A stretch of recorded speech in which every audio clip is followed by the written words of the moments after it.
یہ والی لائٹ جو وہ ہے کیوں نہیں جلی؟ آ گئی، ہاں چلے چلے بس ہو گیا، آ جاؤ، ابھی اور کرو گے سب برباد کرو گے۔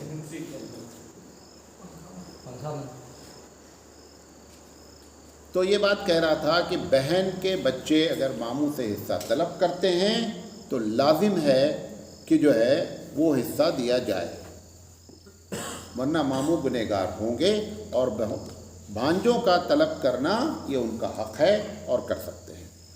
دوسرا سوال کیا گیا ہے اسی سے ملتا جلتا کہ ہمارے والد نے اپنی بہن کو حصہ نہیں دیا اور ہمارے دادا نے بھی اپنی بہن کو حصہ نہیں دیا۔ یہ بات مجھے اب معلوم ہے، اب بتائیے کہ میں کیا کروں؟ جب آپ کو معلوم ہے کہ ابا نے یعنی پھوپھی کو، ہماری پھوپھی کو حصہ نہیں دیا، اور دادا نے جو ہے وہ اپنی بہن یعنی ہمارے باپ کی پھوپھی کو حصہ نہیں دیا، یہ دونوں باتیں اگر آپ کو معلوم ہیں تو آپ اگر اس میں حصہ نہیں نکالتے ہیں تو جیسے وہ دونوں گنہگار ہیں آپ بھی گنہگار ہیں، کیونکہ اگر یہ معلوم ہو جائے کہ چوری کا مال ہمارے گھر میں رکھا ہوا ہے، پولیس والے آئیں، آپ بولیں ہمارے ابا نے چوری کیا، ہم سے کوئی مطلب نہیں ہے، ابا مر گئے لیکن یہ لائے ہیں چوری کا مال ہے، یہ مجھے معلوم ہے، پولیس چھوڑ دے گی آپ کو؟ مال نہیں لے جائے گی، مال بھی لے جائے گی اور تم کو بھی لے جائے گی، تم کو بھی اندر کرے گی۔ تو ایسے ہی ابا کو تو گناہ ملنا ہی ملنا ہے کیونکہ انہوں نے اپنی بہن کو نہیں دیا، دادا کو گناہ ملنا ہے کیونکہ انہوں نے اپنی بہن کو نہیں دیا، اور ہم کو اس لیے گناہ ملنا ہے کہ ہم کو معلوم ہو گیا کہ ہمارے ابا نے، ہمارے دادا نے یہ غلطی کی ہے، اور وہی حرام وہ جو پیسہ جو وراثت چلی آ رہی ہے وہی ہم بھی کھا رہے ہیں، لہٰذا ہم بھی گنہگار ہیں۔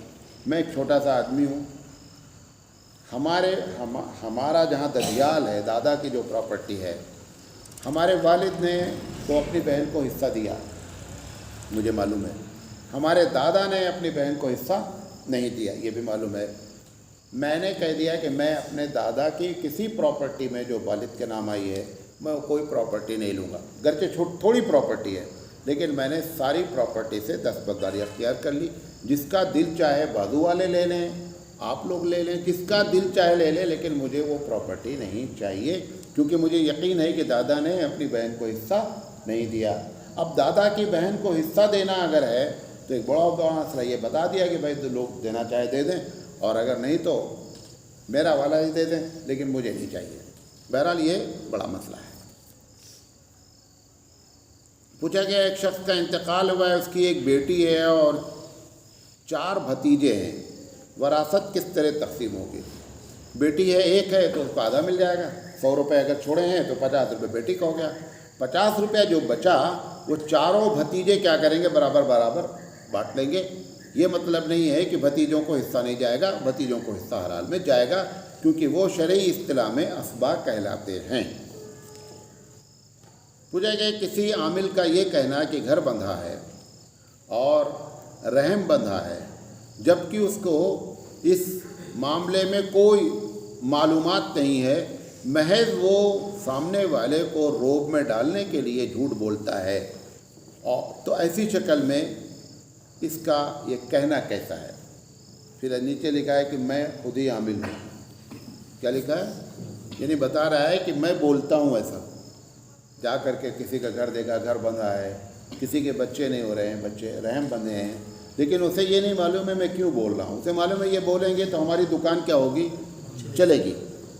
اب دیکھیے اس میں 2 گناہ ہے، ایک گناہ جھوٹ بولنے کا ہے کیونکہ آپ کو معلوم ہی نہیں بندھا ہے کہ کھلا ہے، اور بندہ خود جو بول رہا ہے اس کو بھی نہیں معلوم ہم بندھے ہیں کہ کھلے ہیں، یہ بھی نہیں معلوم ہے، تو ایک گناہ تو جھوٹ بولنے کا ہو گیا۔ دوسرا، ایک آدمی کو آپ نے تکلیف پہنچائی، اب وہ بیچارہ پریشان ہو گیا، گھر بندھا ہے، اب اسے ناچا پھر رہا ہے، اس کو جتنی پرابلم جتنی پریشانی ہوئی ان سب میں آپ بھی برابر کے کیا ہیں؟ شریک ہیں، آپ کو یہ دوسرا گناہ ملے گا۔ پوچھا گیا زمین کی پیداوار پر جو عشر ہے اس میں خرچہ پانی نکالنے کے بعد عشر دیا جائے گا یا پوری پیداوار پر؟ یہ سوال کسان کا ہے کہ ایک آدمی کے کھیت پہ 100 کلو پیدا ہوا، حناف کا مسلک یہ ہے کہ اگر 100 کلو پیدا ہوا ہے اور بارش سے پیدا ہوا ہے، پانی تم نے خریدا نہیں ہے، تو پھر ایسی شکل میں 100 کلو میں 10 کلو آپ کو زکوٰۃ اس کی نکالنی پڑے گی، جس کو عشر کہتے ہیں۔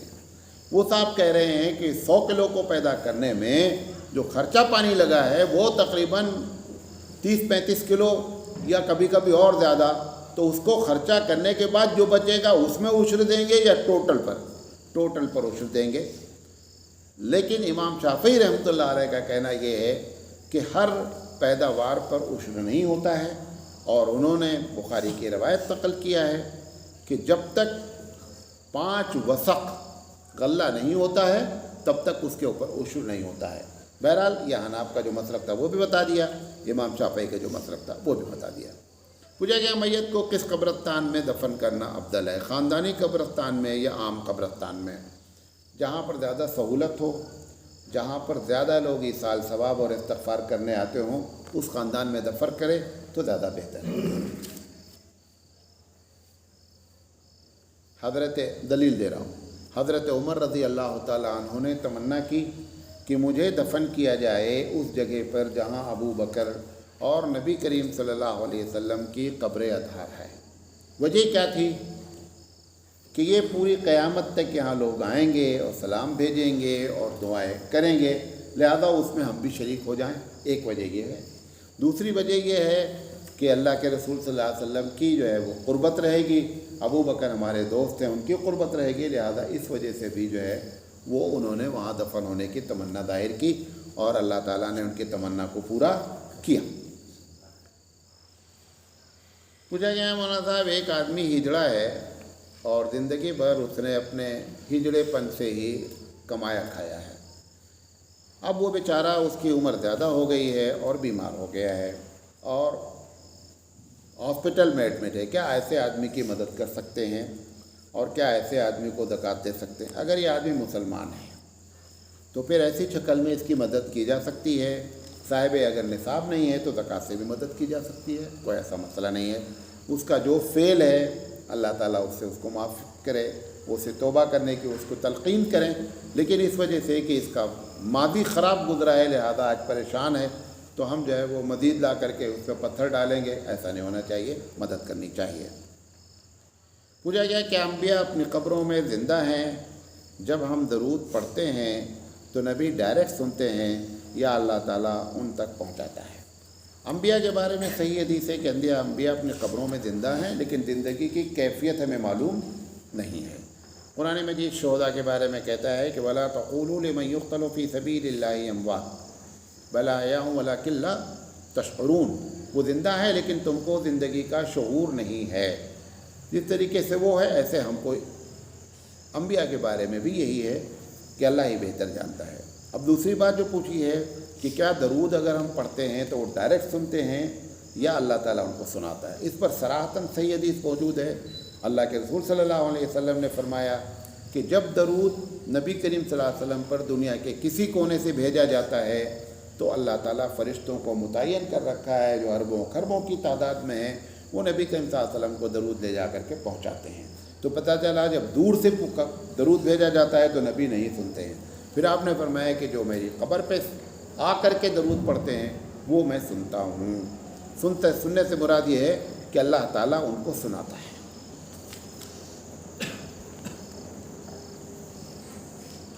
پوچھا گیا مولانا صاحب میں جب نماز پڑھتا ہوں تو کبھی کبھی مجھے لگتا ہے کہ ثنا بھول گیا ہوں، تو اب میں کیا کروں؟ ثنا پڑھنا کوئی واجب نہیں، بھول گئے کوئی مسئلہ نہیں، نماز ہو گئی آپ کی۔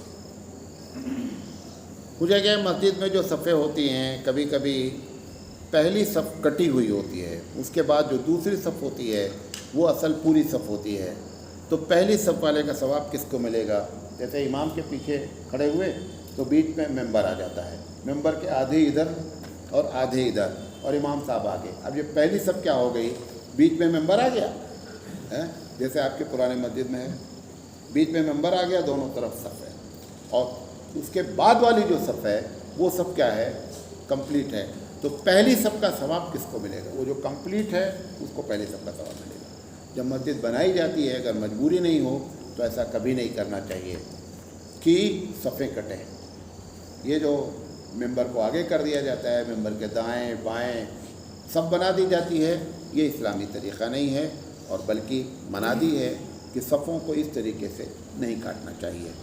منادی اس معنی میں ہے کہ صف جب ٹوٹ جاتی ہے نا تو بہت سے لوگوں کے نزدیک، علماء کے نزدیک نماز مقبول ہو جاتی ہے۔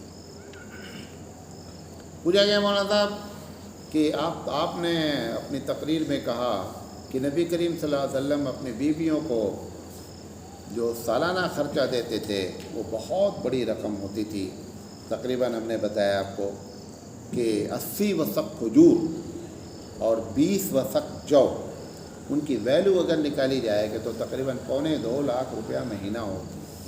ان کا سوال یہ ہے کہ یہ پہلے دن سے حضور دیتے تھے یا پوری زندگی بھر دیتے رہے یا آخری وقت پہ دیا. دیکھیں نبی کریم صلی اللہ علیہ وسلم اپنی بیویوں کو، جو پہلی بیوی آئیں، دوسری آئیں، تیسری آئیں، چوتھی سے لے کر کے آخری تک جتنی بیویاں آئی ہیں وہ آخر کے 6 یا 7 سال میں آئی ہیں. اس کو نوٹ کر لیں. پہلی بات، جب بھی نبی کریم صلی اللہ علیہ وسلم کی جو بھی بیوی آئی ان کو آپ پاکٹ منی دیتے تھے. لیکن جو میں نے بتایا ہے یہ آخری کے 3 سال جب خیبر فتح ہوا اس کے بعد یہ اتنی بڑی رقم جو ہے مہینہ دی گئی ہے. اس کا یہ مطلب نہیں کہ مدینہ میں پہلے سال سے ہی وہ اتنی رقم دی جا رہی تھی، یہ بات نہیں ہے. یہ میں نے بیان بھی نہیں کیا ہے. واخر دعوانا ان الحمد للہ رب العالمین.